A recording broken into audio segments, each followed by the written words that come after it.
Louvado seja o nome do Senhor. Graças a Deus pela chuva, né? Fazia tempo que não chovia e o Senhor nos mandou uma chuva abençoada. Glória a Deus. Todas as coisas. Eu quero convidar você a abrir a sua Bíblia na carta aos Hebreus, capítulo 2.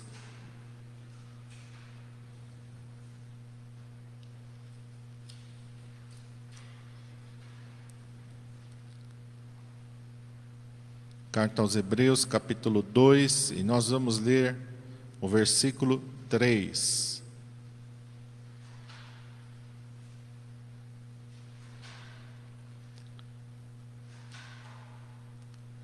Todos acharam? Amém?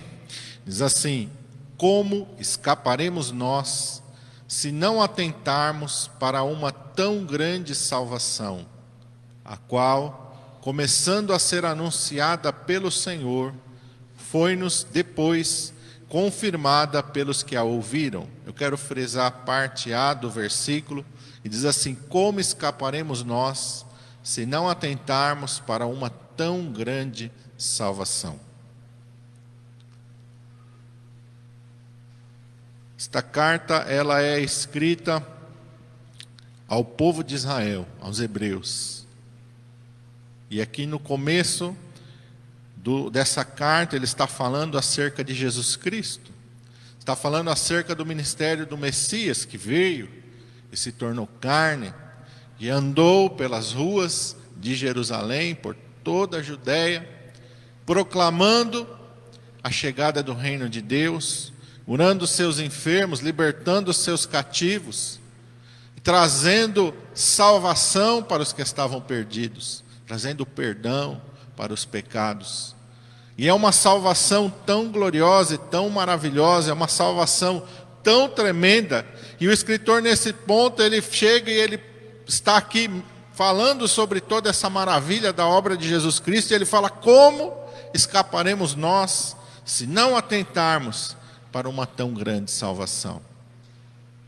E quando nós pensamos em salvação, e quando nós pensamos em redenção, o nosso entendimento tem que ser completamente espiritual.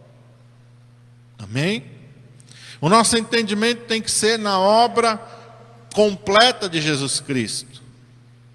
O Senhor nos salvou, a palavra de Deus diz que Ele nos tirou do reino das trevas e nos transportou para o reino do Filho do seu amor. Ele nos tirou das mãos de Satanás, Ele nos tirou do inferno, e Ele nos deu vida e vida eterna. Ele mesmo declarou: eu vim para que vocês tenham vida e vida eterna.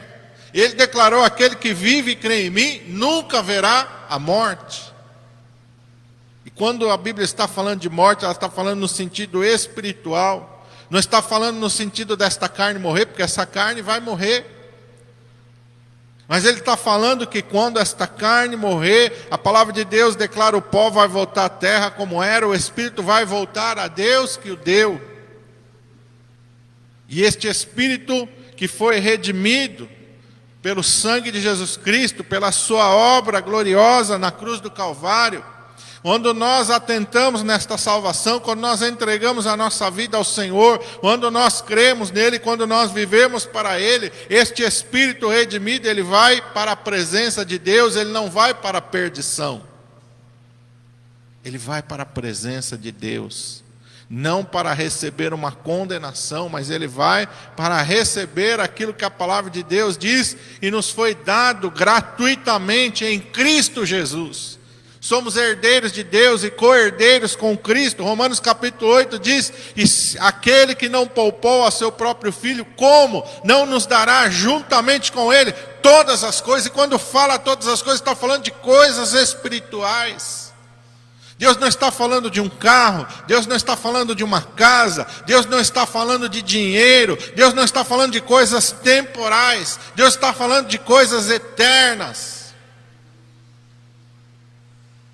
Deus está falando de coisas eternas, e o foco da nossa vida tem que ser na eternidade. Ontem eu estava aqui ministrando aos jovens, e a palavra que o Senhor falou no meu coração foi do Samuel, do jovem Samuel. Samuel cresceu num ambiente corrompido, deturpado. Vocês lembram que quando a mãe de Samuel, a Ana, pediu ele a Deus, ela fez uma promessa: se o Senhor me der ele, com certeza eu entregarei para o Senhor de novo, eu devolverei ao Senhor, para que ele viva para o Senhor.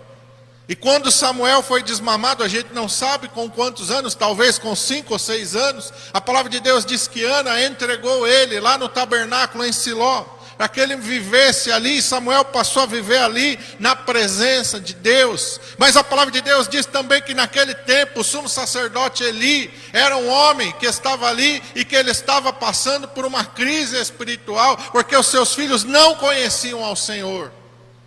Eram infiéis, eram adúlteros, eram maus, não tinham respeito com as coisas de Deus, profanaram o templo, profanaram as coisas de Deus, não tinham respeito à oferta pelo Senhor. E Samuel cresceu olhando para maus exemplos, cresceu ali no meio de pessoas que não serviam a Deus da maneira que deveriam servir. Mas a palavra de Deus diz que Samuel não se contaminou, não foi influenciado pelo pecado dos outros, pelas práticas erradas dos outros. Pelo contrário, Samuel tornou-se agradável para com Deus. De que maneira? Sendo fiel, sendo puro, sendo santo, sendo separado para o seu Deus. Meu irmão amado, é isso que nós temos que enxergar. E a nossa vida, a partir do momento que nós conhecemos ao Senhor Jesus Cristo, ela tem que estar, meu irmão amado, focada em coisas maiores, em coisas superiores, em coisas melhores. Porque se nós esperamos só nesta vida, o apóstolo Paulo diz que somos os mais miseráveis de todos os homens. Se eu vivo para Deus, simplesmente para mim ter um carro, para ter uma casa, para ter um bom emprego, se eu sirvo a Deus somente pensando nas coisas materiais, eu sou o mais miserável de todos os homens. Porque eu não estou atentando na grande salvação de Deus. Eu simplesmente estou tendo com Deus, eu falei para os meninos ontem, né? É como um gênio da lâmpada. Deus é um gênio da lâmpada.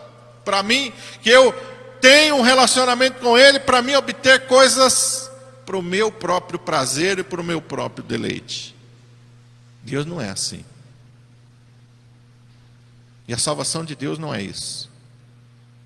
Eu sei que nós estamos vivendo num tempo da chamada teologia da prosperidade, em que todo o foco do evangelho está voltado, deturpado para a conquista das coisas materiais. Você vai fazer uma campanha, você vai fazer um jejum, você vai fazer uma consagração, para quê? Para que os perdidos sejam salvos? Para que a sua vida se aproxime, seja mais santa, seja mais consagrada a Deus? Não, o foco hoje é para que você reine nessa terra. Você tem que viver no melhor, você tem que ter o melhor carro, você tem que morar na melhor casa, você tem que ter o melhor salário, você tem que viajar para os melhores lugares, você tem que vestir as melhores roupas, você tem que ter os melhores perfumes. Será que Jesus Cristo veio? Será que a salvação, a obra de Jesus Cristo foi para nos dar as coisas deste mundo? Não! Deus pode nos dar? Pode. Ele colocou José no palácio, ele colocou Daniel no palácio, mas não foi para que eles ostentassem, dissessem: está vendo? Eu não ando em qualquer lugar, eu ando só no palácio. Não, irmão. Porque o mesmo Deus que colocou eles no palácio, tirou Moisés do palácio. O mesmo Deus, quando fala a respeito de João Batista, fala entre os nascidos de mulher. Ninguém é maior do que João Batista. Quem era João Batista? Jesus perguntou: ele está no palácio? Não. Ele está se vestindo esplendidamente? Não. Ele mora no deserto, ele come gafanhotos e mel silvestre, ele se veste com pelos de camelo. Aos olhos do mundo ele não era nada, mas Jesus declarou entre os nascidos de mulher: ninguém é maior do que João Batista. Porque vamos voltar lá para o Velho Testamento, quando Deus fala através do próprio profeta Samuel. Deus não vê o exterior, Deus não vê como o homem vê, Deus vê o coração. Deus não quer saber que marca de roupa você usa. Deus não quer saber qual a marca do shampoo que você usa, qual o tipo de perfume que você usa, qual a marca do teu calçado, qual o bairro que você mora, qual a casa que você mora, qual o carro que você tem, qual é o teu saldo bancário. Deus não está preocupado com nada disso. Deus está preocupado com quem você é lá dentro do teu coração, quem você é diante dele, diante do evangelho dele. Nós cantamos aqui: tudo entregarei. Sim, por ti, Jesus bendito, tudo deixarei. E foi essa atitude que nós vemos nos discípulos, nos apóstolos, na igreja primitiva. Pedro e João, quando Jesus tem um encontro com Pedro, André, Tiago e João, os 4 que eram pescadores, a palavra de Deus diz que eles estavam na praia, lavando as redes, tinham passado a noite inteira sem pescar nada. Jesus então pede para Pedro: eu quero entrar no teu barco, quero ensinar a multidão. Pedro permite, Pedro vai, deixa Jesus. Quando Jesus termina de pregar, diz: Pedro, vamos pescar. Senhor, havendo trabalhado toda a noite, nada apanhamos mais, porque mandas, lançarei a rede. Lançou a rede e vieram tantos peixes que ele não deu conta só de encher o seu barco. Ele teve que fazer sinal para Tiago e João que viessem contra o barco. E a palavra de Deus diz que eles encheram ambos os barcos de maneira tal que quase iam a pique. Terminou aí essa passagem? Não. Ela termina com a seguinte afirmação: e eles, arrastando os seus barcos para a terra, deixaram tudo e o seguiram. A partir do encontro com Jesus, o barco, o peixe, perdeu o significado. Quando Mateus está sentado na coletoria, ele é um dos chefes dos publicanos, tem muito dinheiro, tem uma posição muito financeira, muito confortável e muito estável. Mas quando Jesus olha para Mateus e Mateus olha para Jesus, Jesus diz: vem. E a palavra de Deus diz que imediatamente ele se levantou e o seguiu. Porque às vezes nós pensamos: os discípulos eram todos esperrapados, não tinham nada mesmo, não tinha outra opção nenhuma na vida, então eles só não seguiam Jesus. Afinal de contas, eles não tinham expectativa nenhuma. Nada tinha.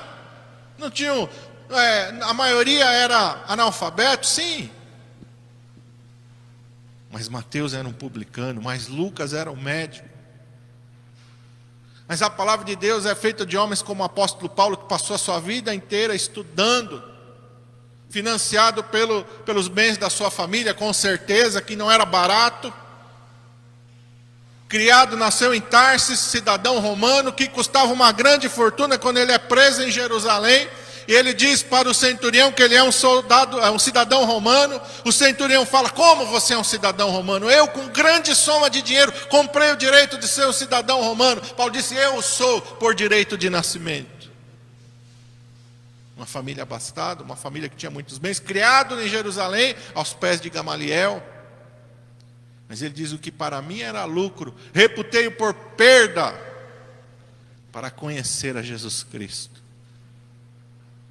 Essas coisas são esterco, são lixo diante de mim.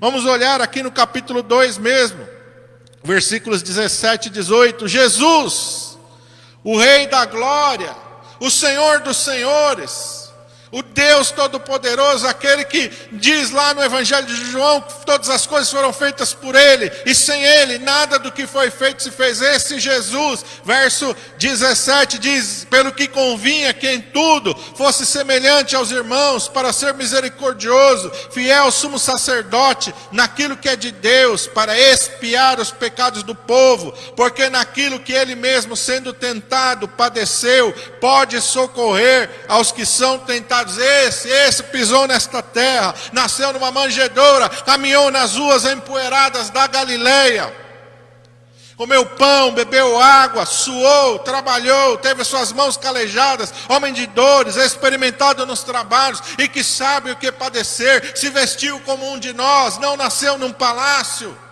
não andou em carruagens, não nasceu em Roma, nasceu em Belém da Judeia. Não num grande complexo hospitalar, mas numa manjedoura. Eis aí o teu rei, pobre e humilde, veio para experimentar todas as coisas, para se tornar em tudo semelhante a nós. Quando você tem fome, Ele sabe o que é ter fome. Quando você tem sede, Ele sabe o que é ter sede. Quando você tem dor, Ele sabe o que é ter dor. Quando você tem frustração, Ele sabe o que é ter frustração. Quando você é rejeitado, Ele sabe o que é ser rejeitado. Quando você é traído, Ele sabe o que é ser traído.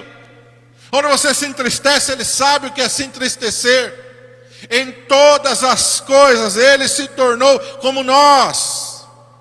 Não porque Ele precisasse, mas porque Ele nos amou. Para que ninguém pudesse dizer: Deus, tu não sabes o que eu estou passando. Ele vai dizer: eu sei. Eu sei exatamente pelo que você está passando. Eu sei exatamente o tipo de sentimento que está no teu coração agora. No teu momento de maior dor, no teu momento de maior decepção, no teu momento de maior frustração. Ele sabe, porque Ele viveu todos esses tipos de sentimentos e experiências. Não porque Ele precisasse, mas porque Ele nos ama. Porque naquilo que Ele mesmo padeceu, Ele pode perfeitamente te compreender.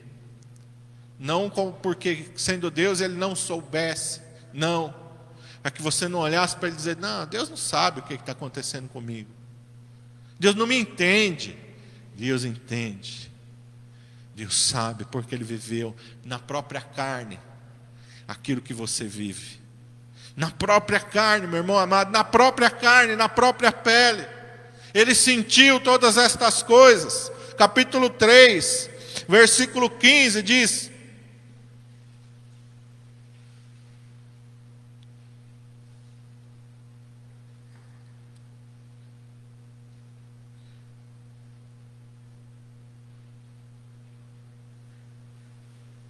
desculpa, é 4,15, não é o 3,15 não, eu marquei o capítulo errado. Capítulo 4,15 diz assim: porque não temos um sumo sacerdote que não possa compadecer-se das nossas fraquezas, porém um que, como nós, em tudo foi tentado, mas sem pecado. Está falando de Jesus. Nós não temos um sumo sacerdote que não possa compadecer-se de nós, não. Temos um que, porém, como nós, em tudo foi tentado, porém sem pecado. Todo tipo de tentação que você possa experimentar, Jesus experimentou, mas Ele venceu. Então, quando você estiver no momento de tentação, você pode dizer: Senhor, me ajuda, Pai, eu não consigo vencer isso aqui sozinho. Eu não sei como lidar com essa situação, me ajuda, Senhor. E Ele vai te entender perfeitamente. Ele pode te ajudar, porque para isso Ele também participou das mesmas coisas que nós. Capítulo 5, a partir do versículo 7. Está falando de Jesus, o qual nos dias da sua carne, oferecendo com grande clamor e lágrimas, orações e súplicas ao que o podia livrar da morte, foi ouvido quanto ao que temia, ainda que era filho, aprendeu a obediência por aquilo que padeceu, sendo ele mesmo consumado, veio a ser a causa de eterna salvação para todos os que lhe obedecem. Para pessoas que acham que Jesus, olha, ele teve uma vida tranquila, só sofreu ali na hora da morte. Não, o qual nos dias da sua carne, oferecendo com grande clamor e lágrimas, orações e súplicas ao que o podia livrar da morte, foi ouvido quanto ao que temia, ainda que era filho, aprendeu a obediência por aquilo que sofreu, por aquilo que padeceu. Todos os dias Satanás queria matar Jesus. A todo momento Satanás jamais queria que Jesus fosse à cruz. Porque Satanás conhecia as profecias. Às vezes a gente acha, e não, Satanás achou que tinha vencido. Não, Satanás não queria que Jesus fosse à cruz. Por diversos momentos vocês vão ver que as pessoas vão pegar em pedras para apedrejá-lo, mas não vão conseguir. Por que não vão conseguir? Porque ele ofereceu grande clamor com lágrimas e súplicas ao que o podia livrar da morte. Eu não posso morrer fora da cruz, eu não posso morrer fora do tempo, eu não posso morrer fora do propósito de Deus. Eu tenho que morrer, eu vim para morrer, mas eu vim para cumprir as profecias, eu vim para cumprir o propósito, eu vim para consumar a obra que o Pai me deu. Eu não posso morrer apedrejado, eu não posso morrer quando tentaram lançar ele de um penhasco, eu não posso morrer aqui. Eu só posso morrer na cruz. Eu só posso cumprir o propósito do Pai. Grande clamor com lágrimas e súplicas. Quando você lê os evangelhos por diversas vezes, você vai ver essa frase: Jesus se retirou para um lugar à parte para orar. E Jesus passou a noite em oração. Porque às vezes a gente pensa que a vida de Jesus foi tranquila. Como alguns dizem, casa na praia, né? Meu Deus, misericórdia. A palavra de Deus diz: ainda que era filho, aprendeu a obediência por aquilo que sofreu. Quando você sofre, o Senhor Jesus sabe o que é sofrimento. Quando você, meu irmão amado, passa uma grande aflição na sua vida, Ele sabe, porque aqui é um grande clamor com lágrimas, orações e súplicas. Tem momentos que a gente está assim, meu Deus.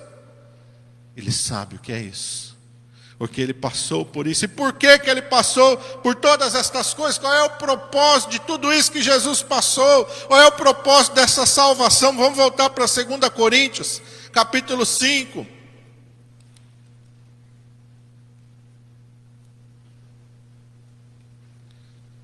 Segunda carta de Paulo aos Coríntios, capítulo 5, versículo 21. Diz: aquele que não conheceu o pecado, o fez pecado por nós, para que nele fôssemos feitos justiça de Deus. Jesus veio e morreu e ressuscitou para quê?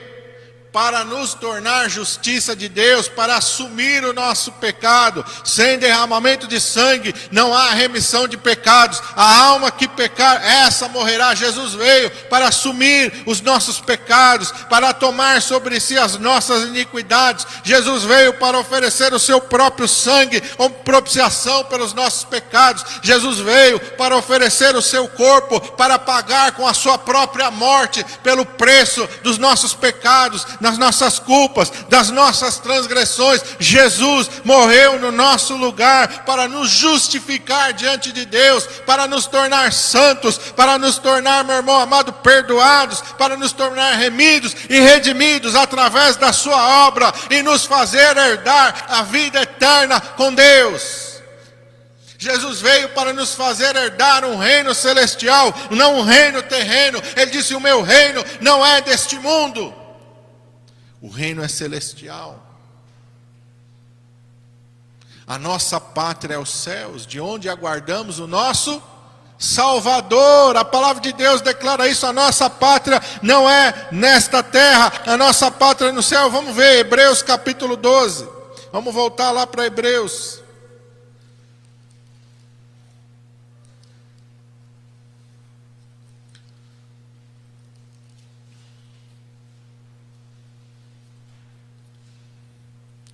Versículos 1 e 2, está escrito assim: portanto, nós também, pois que estamos rodeados de uma tão grande nuvem de testemunhas, deixemos todo embaraço e o pecado que tão de perto nos rodeia, e corramos com paciência a carreira que nos está proposta, olhando para Jesus, o autor e o consumador da fé, o qual, pelo gozo que lhe estava proposto, suportou a cruz, desprezando a afronta, e assentou-se à destra do trono de Deus. Nós temos que olhar para quem? Qual é a nuvem de testemunhas que nós temos que olhar? Será que é o jogador de futebol mais famoso e mais talentoso? Será que é o empresário mais bem sucedido? Será que é o artista mais carismático da televisão? Será que é o homem mais rico desta terra? Será que são essas as testemunhas que têm que influenciar a nossa vida? Será, meu irmão amado, que são esses os exemplos que têm que dirigir os nossos passos? Não! A nuvem de testemunhas são os apóstolos, são os profetas, são os santos homens de Deus que estão aqui no capítulo 11, na galeria dos heróis da fé. Meu irmão amado, que diz aqui a palavra de Deus, que viveram como peregrinos e estrangeiros nesta terra. Hebreus capítulo 11, versículo 13. Não almejaram as coisas desta terra, mas olharam para uma pátria futura, olharam para os céus, olharam para uma promessa que havia de ser concretizada em Cristo Jesus, a salvação, o perdão dos pecados, a redenção. Eles morreram na expectativa. Abraão, Moisés, todos os patriarcas, Davi, morreram na expectativa do Messias que viria, do Messias que vem para trazer uma grande salvação, do Messias que vem para tirar o pecado do mundo, do Messias que vem para nos tirar das trevas e nos levar para a sua maravilhosa luz, na expectativa do Messias que vinha para manifestar o reino de Deus e a sua justiça, na expectativa do Messias que iria de uma vez por todas fazer o único sacrifício capaz, meu irmão amado, de nos perdoar, de nos lavar, de nos remir e de nos justificar diante de Deus. É para eles que nós temos que olhar, e é neles que nós temos que nos inspirar, não nas pessoas deste mundo, não nas coisas deste mundo, é na palavra de Deus, e são nos santos profetas, e nos santos homens de Deus, e olhando para Jesus. Jesus é o nosso alvo, Jesus é o nosso modelo, Ele é o autor, Ele é o consumador da fé, o qual pelo gozo que Ele estava proposto, eu fiquei pensando, o que faltava para Jesus? Pensa, meu irmão, o que faltava para Jesus?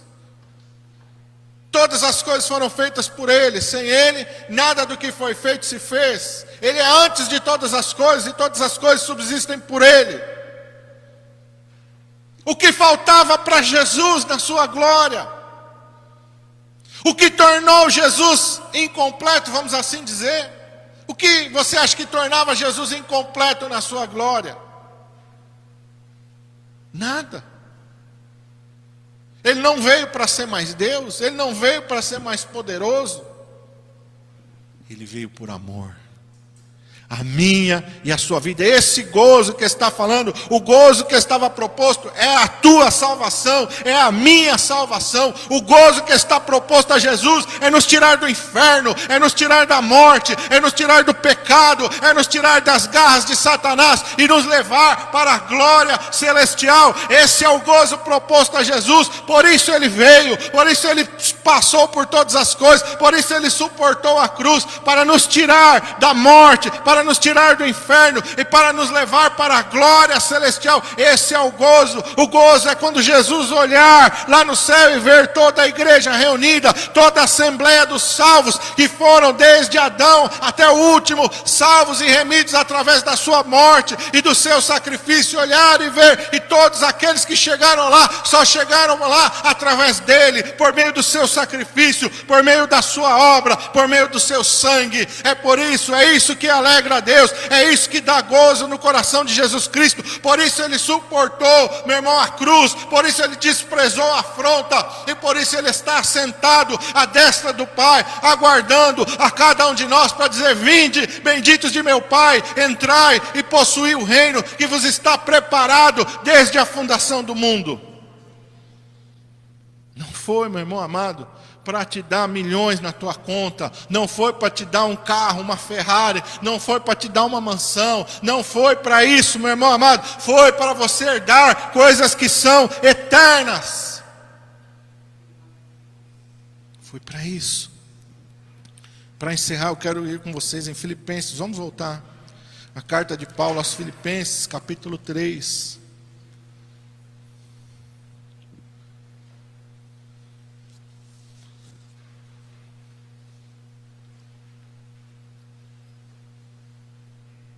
Hebreus capítulo 12 fala para nós olharmos para as testemunhas. E aqui está uma grande testemunha de Jesus Cristo, o apóstolo Paulo. E ele está declarando nessa carta aos Filipenses, no capítulo 3, a partir do versículo 13, ele diz assim: irmãos, quanto a mim, não julgo que o haja alcançado, mas uma coisa faço, e é que, esquecendo-me das coisas que atrás ficam, e avançando para as que estão diante de mim, prossigo para o alvo, pelo prêmio da soberana vocação de Deus em Cristo Jesus. Pelo que todos quantos já somos perfeitos, sintamos isto mesmo. E se alguém sentir alguma outra coisa de outra maneira, também Deus vô-lo revelará. Mas naquilo a que chegamos, andemos segundo a mesma regra e sintamos o mesmo. Sede também meus imitadores, irmãos, e tende cuidado, segundo o exemplo que tende em nós, pelos que assim andam. Porque muitos há, dos quais muitas vezes vos disse, e agora também digo chorando, que são inimigos da cruz de Cristo. O fim deles é a perdição, o Deus deles é o ventre, a glória deles é para a confusão deles mesmos, que só pensam nas coisas terrenas. Mas a nossa cidade está nos céus, donde também esperamos o Salvador, o Senhor Jesus Cristo, que transformará o nosso corpo abatido, para ser conforme o seu corpo glorioso, segundo o seu eficaz poder, de sujeitar todas as coisas a si mesmo. Esse é o propósito de Deus, nos levar para a glória, nos dar um corpo glorificado, nos tornar semelhantes a Ele, para sempre e por toda a eternidade. Porque se nós ficarmos pensando só nas coisas terrenas, olha que Paulo fala, olha o perigo de ficar pensando nas coisas terrenas. Eu só oro, mas eu só oro pela minha vida financeira. Eu só oro para Deus realizar os meus projetos aqui. Eu quero uma casa, eu quero um carro, eu quero viajar, eu quero Se eu ficar só pensando nisso, o apóstolo Paulo diz aqui no versículo 18: muitos há, dos quais muitas vezes vos disse, e agora também digo chorando, são inimigos da cruz de Cristo. O fim deles é a perdição, não é o céu. O Deus deles é o ventre, pessoas que são egoístas, só vivem para si mesmos. A glória deles é para a confusão deles mesmos. Ainda que eles alcancem sucesso nessa terra, não é bênção. É para a confusão deles mesmos. Vão perder a salvação porque estão pensando só nas coisas terrenas. Só pensam nas coisas terrenas. Irmãos, Jesus nos ensinou um princípio. E eu sei que quando eu prego isso, eu estou indo na contramão de 99% das pregações de hoje. Eu tenho plena consciência disso. Quando eu prego uma mensagem como a que eu estou pregando agora, eu estou indo na contramão de 99% das mensagens que estão sendo pregadas por todo esse mundo. Mas a palavra de Deus é a única verdade. Importa agradar a Deus do que aos homens. A palavra de Deus nos ensina a olharmos para a eternidade. E eu quero voltar para finalizar com o versículo 3 de Hebreus capítulo 2, como uma reflexão para a sua vida. Como escaparemos nós, se não atentarmos para uma tão grande salvação? Feche teus olhos, curve a sua cabeça. Jesus veio, nasceu numa manjedoura, pobre e humilde, viveu como filho de um carpinteiro, profissão humilde, simples.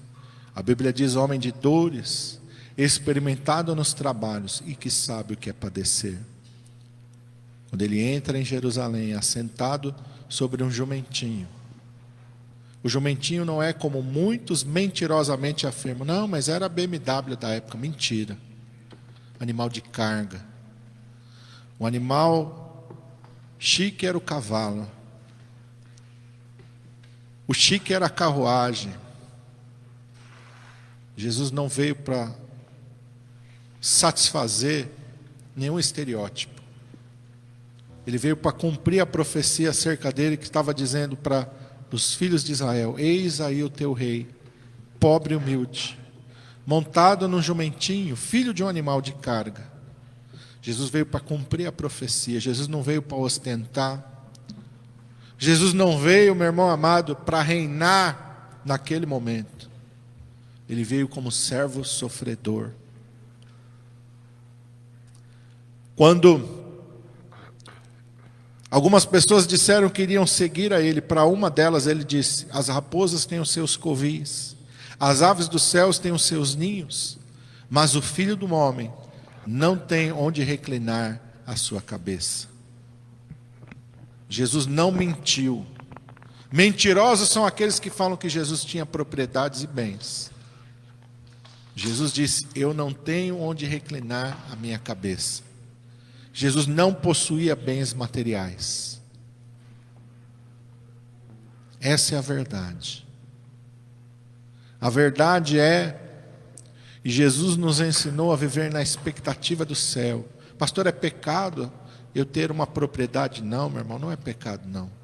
É pecado eu ter um bom emprego? Não. É pecado eu ter um bom carro? Não. O pecado é você viver só em função dessas coisas. O pecado, meu irmão, é você não ter coragem de abrir mão dessas coisas, se assim for a vontade de Deus. Não estou dizendo que todo mundo tem que fazer isso, não. Mas se for a vontade de Deus, que você, meu irmão amado, abra mão de tudo, você tem que, sem pensar duas vezes, ser capaz de abrir mão de todas essas coisas. Aí isso não é pecado na sua vida. Moisés fez isso. Hebreus capítulo 11 diz que ele rejeitou ser chamado filho da filha de Faraó, tendo por maiores riquezas o vitupério de Cristo do que os tesouros do Egito. Ele não titubeou, ele não pensou duas vezes. Quando ele foi confrontado entre se continuar sendo príncipe no Egito ou ser um escravo maltratado junto com o seu povo, ele escolheu ficar junto com o povo de Deus. Quando Mateus estava sentado naquela coletoria, talvez aquele dia fosse um dia de grande movimento. Talvez grande soma de dinheiro estava entrando naquela coletoria. Mas quando Mateus olhou para Jesus e Jesus olhou para Mateus, Jesus disse: vem, segue-me. Mateus não titubeou, não falou: Senhor, espera um pouquinho, deixa eu organizar aqui, deixa eu vender essa posição, deixa eu organizar melhor essas coisas. Não, ele simplesmente levantou-se, deixou tudo e o seguiu. Ah, pastor, mas como é que a gente sabe que ele deixou tudo? Sim, porque Pedro disse para ele: Senhor, e nós que deixamos tudo e te seguimos? Todos os 12 deixaram tudo e seguiram. Quando Lucas, que era médico, e se hoje em dia é difícil uma pessoa se tornar um médico, imagina na época de Lucas. Quão difícil era se tornar um médico. Mas Lucas foi companheiro de viagem do apóstolo Paulo. Ele não foi contratado para ser o médico pessoal de Paulo. Não, Lucas abriu mão da sua vida para sair pregando o evangelho junto com o apóstolo Paulo. E nós vemos ali no livro de Atos dos Apóstolos, eles sendo perseguidos, sendo açoitados, ora presos, ora soltos, ora fugindo para cá, ora fugindo para lá. Como o apóstolo Paulo diz, muitas vezes em perigos, perigos no mar, perigos na estrada, perigos e perigos, mas Lucas está ali. Não voltou atrás. Mas estão ali, meu irmão amado, homens e mulheres, que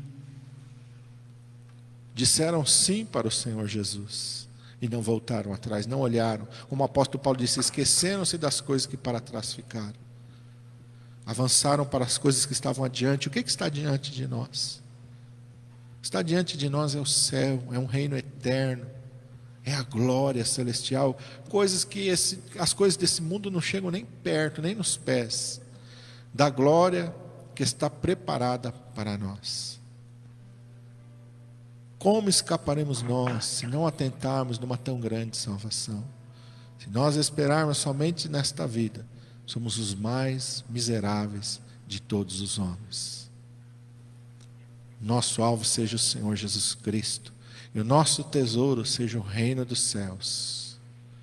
Por isso vos digo, o reino dos céus é como aquele negociante de boas pérolas, que busca uma boa pérola, e encontrando uma pérola de grande valor, foi e vendeu tudo que tinha, pelo gozo de comprar aquela pérola. Outro sim vos digo que o reino dos céus é semelhante a um homem que encontra um tesouro escondido no campo, e pelo gozo daquele tesouro vai e vende tudo que tens e compra aquele campo. Assim é o reino dos céus. Não dá para ficar com o pé em duas canoas. Não dá para buscar a glória deste mundo e o reino dos céus ao mesmo tempo. Não. Ou é o reino deste mundo, ou é o reino dos céus. Como escaparemos nós se negligenciarmos uma tão grande salvação?